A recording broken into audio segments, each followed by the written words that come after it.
நமக்கு எல்லையை பெரிதாக்க போகிறது. நம்முடைய ஆசீர்வாதம் நம்ம என்ன செய்ய போறோம்? சுதந்திரித்துக் கொள்ள போகிறோம். கர்த்தர் மகிமை நம்ம என்றைக்கு காணப்பட போகிறது. அவர் நம்மை விடுவிக்கிறவர், நம்மளை தள்ளி விடுகிறவர் அல்ல. அவர் நம்ம ஒருவரும் தள்ளி விடுகிறவர் அல்ல. நம்ம கேட்காம இருக்கிற வரைக்கும் தான் கேட்க ஆரம்பிச்சுட்டோம். தேவன் நம்ம எல்லையை பெரிதாக்க ஆரம்பித்து விடுவார். இப்பவே பெரிதாக்க ஆரம்பிச்சுட்டார்.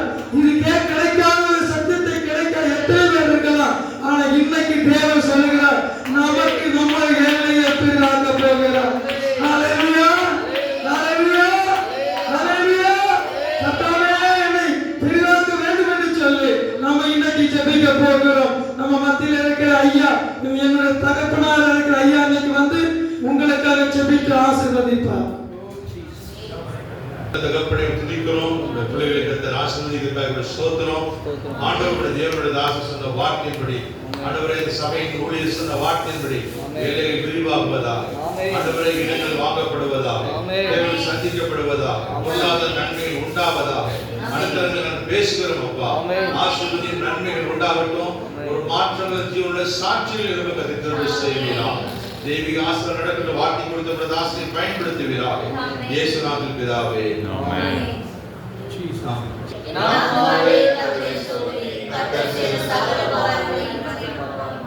நம்முடைய கர்த்தராகிய இயேசு கிறிஸ்துவின் கிருபையும் பிதாவாகிய தேவனுடைய அன்பும் பரிசுத்தாவின் ஐக்கியமும் நம் அனைவரோடு கூட கர்த்தர் ஒரு மட்டும் இன்றும் என்றும் சதா இருப்பதாக.